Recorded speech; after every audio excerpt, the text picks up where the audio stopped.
So after time with the PC, a few days of using it frequently, I'm going to go over what I've seen.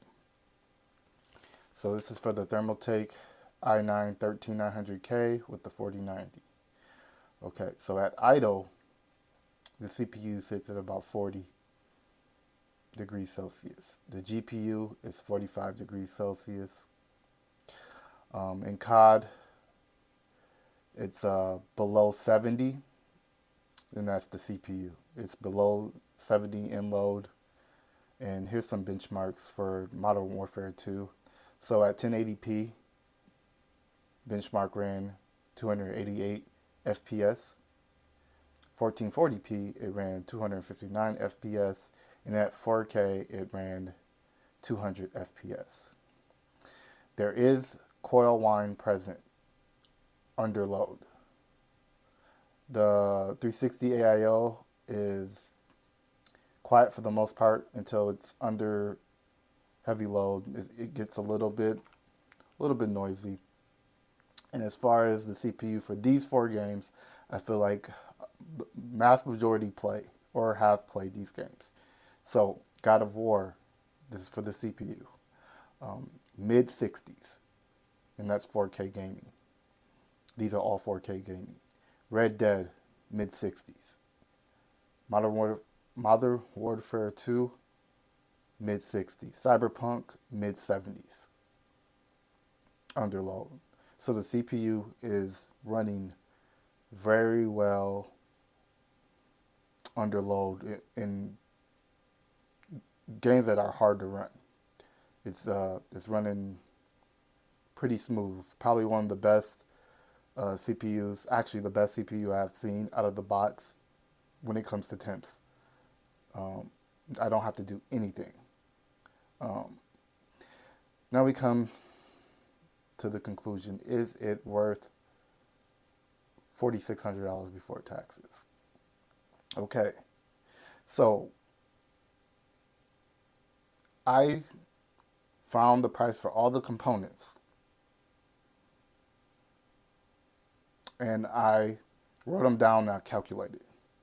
Now, if you were going to build this MSRP using these components, you would spend $4,317.78. And this is MSRP for the GPU, the 4090X Trio, which I've seen on Newegg, Amazon for about $2,600 before taxes. I don't know how you would get your hands on one MSRP, but if you're capable, then maybe, you could build it yourself. Me, I kind of eye websites, but I can't. Me physically, I can't. Now, if we were to build this with the 4090 at the scalping price we have seen it, it would be $5,217.78. Now, mind you, I'll break down the actual component for the PC and how much it costs. I can do that real quick.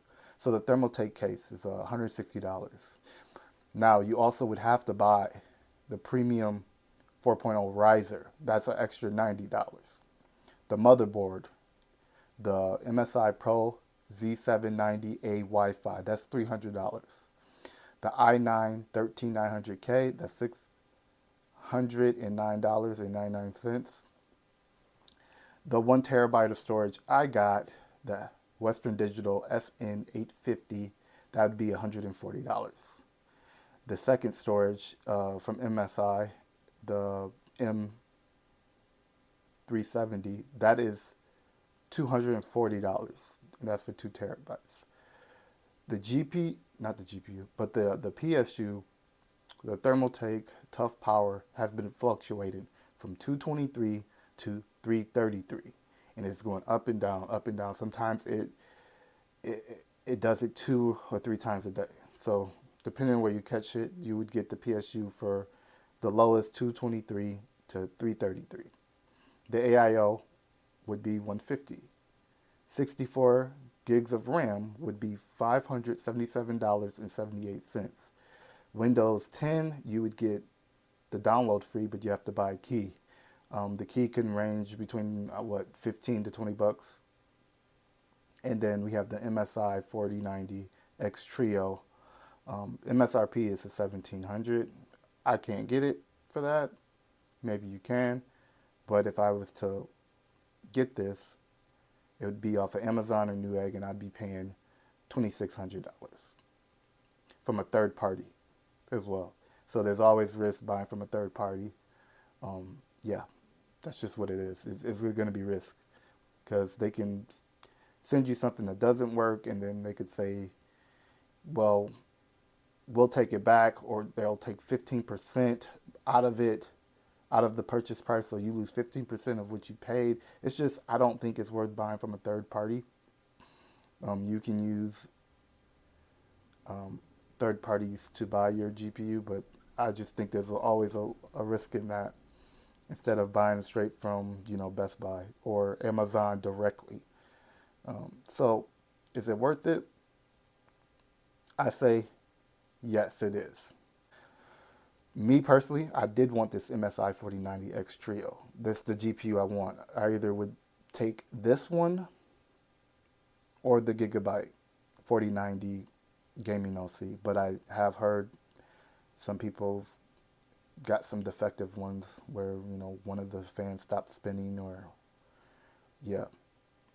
So I'm kind of worried on that GPU. Second one, third one would be the Asus TUF 4090. But I heard the coil whine on that is extremely bad.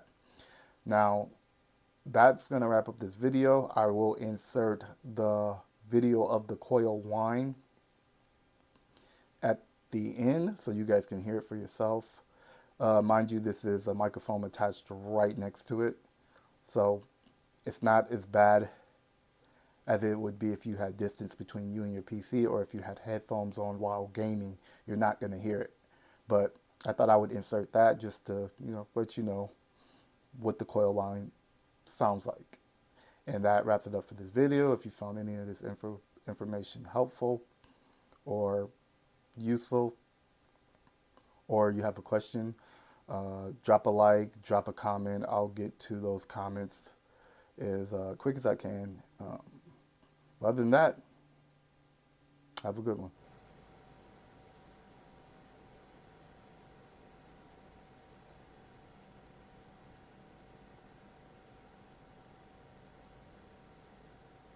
If you can hear the buzzing sound, this is the coil whine for this build.